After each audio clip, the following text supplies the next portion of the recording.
Hi, my name is John Alzheimer, and I am a credit expert who contributes to CreditCardInsider.com. Today's question comes from Ethan in Bainbridge, Georgia. Can I get a credit card with no credit history without having to put money down? It's a very good question, Ethan. One of the dilemmas that young people run into is what comes first, the chicken or the egg? How can I get credit if I don't have any credit to fall back on and prove to lenders that I'm going to be a good credit risk and deserving of your credit card?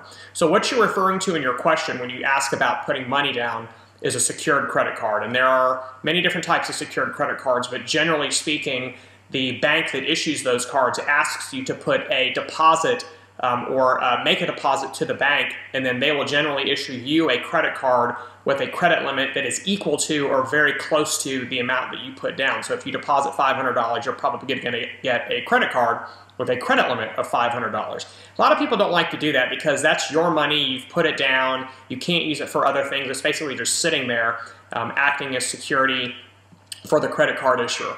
The answer to your question is absolutely. You can get a credit card even if you have no credit history without putting any money down. The challenge that you're going to run into, however, is finding a credit card issuer that's going to give you a card that's got attractive terms and conditions. So in other words, something other than a subprime credit card with a $200 credit limit and a 29% interest rates. Those aren't really the types of credit cards that you want. They're usually loaded with fees, which means that even if you use the credit limit responsibly and don't overspend, it's very likely that a large portion of it is going to get chewed up in fees. So what I would suggest that you do is you either find a loved one, for example, a spouse or maybe a parent, to add you as what's referred to as an authorized user on one of their existing credit cards. It'll get a card in your wallet with your name on it. You have full spending privileges as if it was your card alone, but you have no liability for the account. That's with the primary card holder, so it's either going to be your spouse or your parents.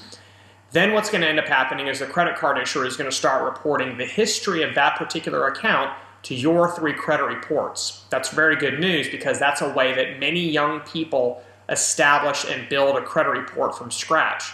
Now, it's not going to take very long for that account to hit the credit report. You're going to have a credit score if that particular account has been managed properly, meaning that it's got a low balance relative to the limit, it's always been paid on time, and optimally you're going to choose a card that's pretty old to have your name added to.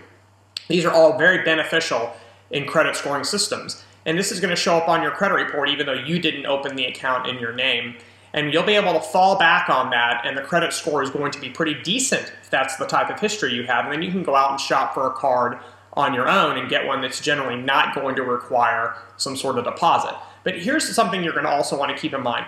Be realistic, okay?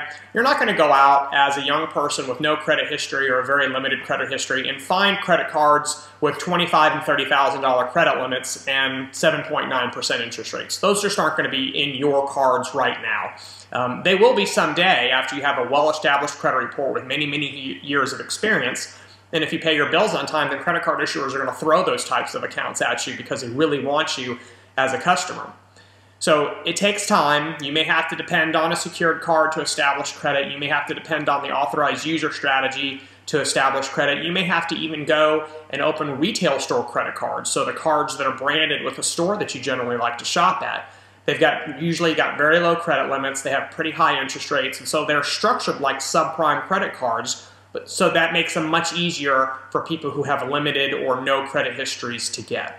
But don't worry, trust me, you're not going to be the only person in the country who is sad to start out like this. And there are many, many thousands of cards that are issued to those types of consumers on a daily basis. So it's really just a matter of time before you find an issuer who's going to get you a card, manage it properly, don't ever revolve the balance, and the world is going to be your oyster, and you'll have fantastic credit reports, fantastic credit scores, and you'll have lenders falling all over themselves trying to get you to borrow money from them at really aggressive rates and terms.